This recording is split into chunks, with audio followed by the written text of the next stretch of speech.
आज का हमारा अध्याय है घनानंद के पद। पाठ को शुरू करने से पहले हम कवि घनानंद के बारे में जान लें। कवि घनानंद रीतिकाल की रीति मुक्त काव्यधारा के प्रमुख कवि थे। जब हम हिंदी साहित्य के इतिहास का अध्ययन करेंगे तब हम समझेंगे कि रीतिकाल, भक्तिकाल ऐसे कई सारे काल हैं। तो घनानंद जी जो हैं वो रीतिकाल की रीति मुक्त काव्यधारा के प्रमुख कवि थे। ये बादशाह मोहम्मद शाह रंगीला के दरबार में मीर मुंशी थे और उसी दरबार में एक नर्तकी थी जिनसे ये प्रेम करते थे। चूंकि ये प्रेम एक पक्षी था किंतु प्रेम बिल्कुल ही विशुद्ध था और इनकी सभी काव्य धाराओं में, इनकी सभी कविताओं में या दोहों में उसका नाम जो है वो देखने को मिलता है। हर काव्य में सुजान शब्द का प्रयोग इन्होंने किया है। इनकी रचनाओं में सुजान शब्द बार बार लिया गया है और ऐसा माना जाता है कि उस नर्तकी का नाम ही सुजान था। इनकी खास बात ये भी है कि ये प्रेम लौकिकता से अलौकिकता की ओर मुखरित होता है। यानी कि ये जो भी कविताएं या दोहे लिखते हैं वो लौकिक से अलौकिक की ओर जाता है। यानी कि एक ओर तो ये अपने प्रेम की कविताएं भी लिखते हैं और उससे दूसरे अर्थ में श्री कृष्ण के प्रेम को भी देखने को मिलता है। यहाँ पे श्री कृष्ण के प्रति गोपियों के जो प्रेम थी, जो प्रेम की झलक है, वो भी देखने को मिलती है।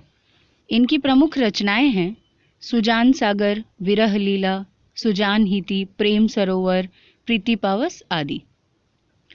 तो घनानंद जी की कविताओं की एक खास बात ये भी है, प्रधानता ये भी है कि ये विप्रलभ श्रृंगार के कवि थे। विप्रलभ का अर्थ होता है कि उलाहना देने वाले श्रृंगार के ये कवि थे और ये संयोग और वियोग दोनों की ही चर्चा अपने दोहों और कविताओं में करते हैं, अपनी रचनाओं में करते हैं।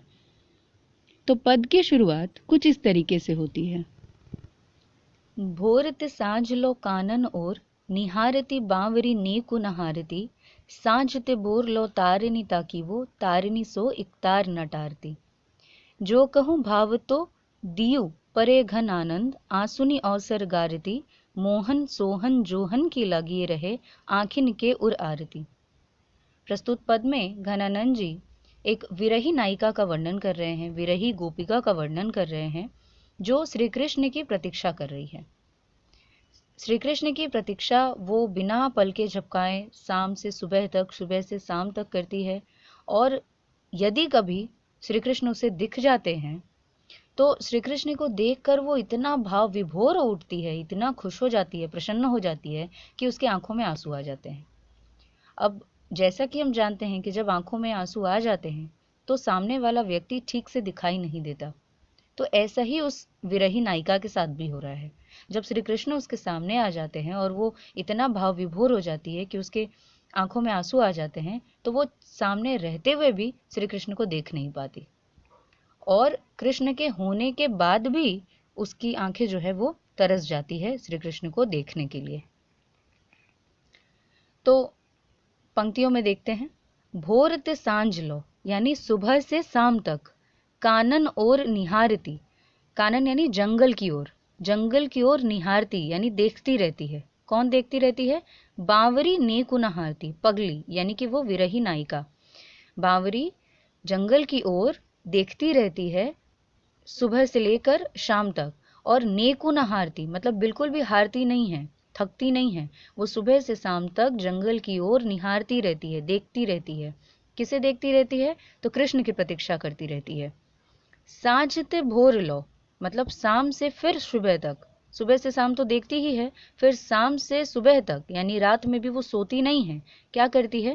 तारिनी ताकि भी तारिनी सो इकतार न टारती, यानी तारों को वो अपलक बिना पल के झपकाए तारों को देखती रहती है और श्री कृष्ण की प्रतीक्षा करती है। रात भर वो श्री कृष्ण की प्रतीक्षा करती है।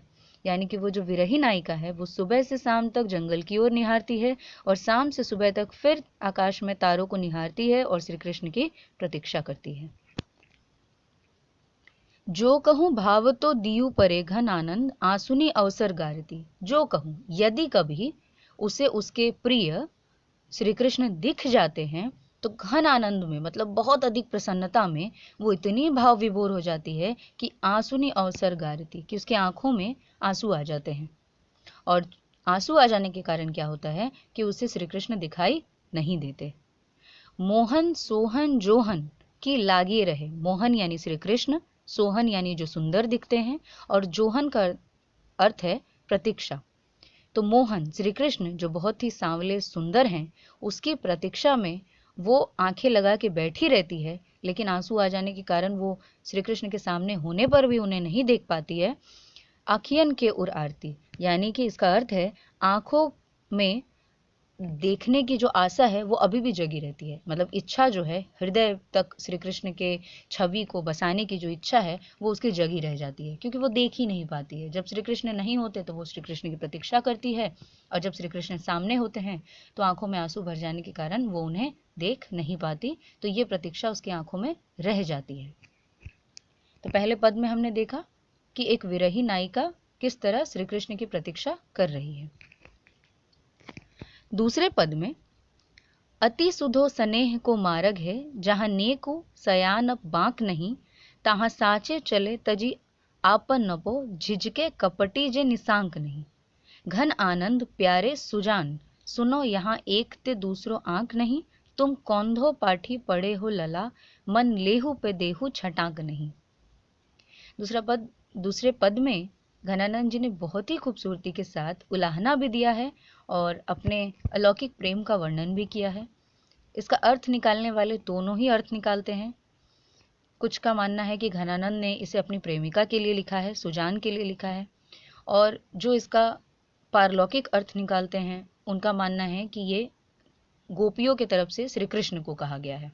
तो आप दोनों ही अर्थ में इसको समझ सकते हैं। इन पंक्तियों में घनानंद जी कहते हैं, अति सुधो स्नेह के मार्ग, जहाँ नेको सयान बांक नहीं। घनानंद जी कहते हैं कि जो प्रेम का मार्ग है, स्नेह का मार्ग है, वो बहुत सुधो यानी सीधा है।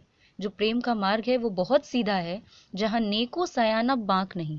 यहाँ पर थोड़ा भी चतुराई के लिए कोई जगह नहीं है। चतुराई के लिए, बांक यानी टेढ़ेपन के लिए, नेको यानी नहीं है, जगह नहीं है। प्रेम का मार्ग बहुत ही सीधा है, यहाँ पर चतुराई के लिए या टेढ़ेपन के लिए कोई जगह नहीं है। तहाँ साचे चले तजी आप नपो, इस रास्ते पर सिर्फ वही चल सकता है जो सच्चा है, यानी प्रेम के मार्ग पर सिर्फ वही चल सकता है जो सच्चा है। झिझके कपटी जे निशांक नहीं, और झिझकता वही है, इस प्रेम के मार्ग में चलने से झिझकता वही है जिसके मन में कपट है, छल है, जो निशांक नहीं है, जो निसंकोच नहीं है। निसंकोच होकर सच्चे मन वाला व्यक्ति ही प्रेम के मार्ग पर चल सकता है। प्रेम के मार्ग पर कोई चतुर व्यक्ति या कपटी व्यक्ति नहीं चल सकता। घन आनंद प्यारे सुजान, सुनो यहाँ एक ते दूसरो आंक नहीं।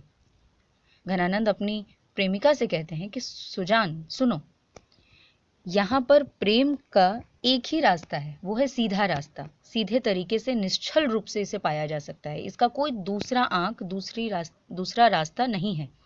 प्रेम को पाने का कोई और दूसरा रास्ता नहीं है। तुम कौन दो पाठी पढ़े हो लला। वो अपनी प्रेमिका से पूछते हैं कि तुमने कौन सा पाठ पढ़ा है, आखिर तुमने कौन सा ऐसा पाठ पढ़ा है कि मन लेहू पे देहू छटाक नहीं, कि जब लेने की बारी आती है तो तुम पूरा मन ले लेती हो। यहाँ पे मन का अर्थ है 40 शेर, यानी कि जब तुम लेने पे आती हो तो 40 शेर ले लेती हो, और देने को छटाक भी नहीं, मतलब कुछ भी नहीं देती। उस शेर का 1/16वां भाग भी मुझे नहीं मिलता। लेने को तुम पूरा मन ले लेती हो और देते समय कुछ नहीं देती, तो तुम कौन सा पाठ पढ़कर आई हो। तो प्रस्तुत पद में घनानंद जी अपनी प्रेमिका से कहते हैं कि प्रेम का मार्ग बहुत ही सीधा है, यहाँ टेढ़ेपन के लिए या कपट के लिए कोई जगह नहीं है, और एक ही रास्ता है प्रेम का, सीधा मार्ग है वो, कोई दूसरा और रास्ता नहीं। और तुम कौन सा पाठ पढ़कर आई हो कि लेते समय तुम पूरा मन जीत लेती हो मेरा। यहाँ मन का अर्थ शेर भी कह सकते हैं, 40 शेर भी कह सकते हैं, या हृदय भी कह सकते हैं। पूरा मन ले लेती हो और देते समय कुछ भी नहीं देती। पारलौकिक रूप में इसका अर्थ ये भी कह सकते हैं कि गोपियाँ श्री कृष्ण को तंज कस कर रही हैं और श्री कृष्ण को कह रही हैं कि प्रेम का मार्ग बहुत ही सीधा है, कोई भी टेढ़ेपन के लिए यहाँ पे जगह नहीं है, कपट के लिए जगह नहीं है, और यहाँ पे कोई और रास्ता नहीं है, हम तुम्हारे प्रेम में पड़ चुके हैं, तो अब हमारे पास निकलने का भी कोई रास्ता नहीं है। और तुम कृष्ण कौन सा पाठ पढ़कर आए हो कि लेते समय तुमने हमारा मन ले लिया, सब कुछ ले लिया, और देते समय कुछ भी नहीं देते हो। इस तरह घनानंद का पद यहीं समाप्त होता है। आपको ये पाठ कैसा लगा कमेंट करके ज़रूर बताएं। धन्यवाद।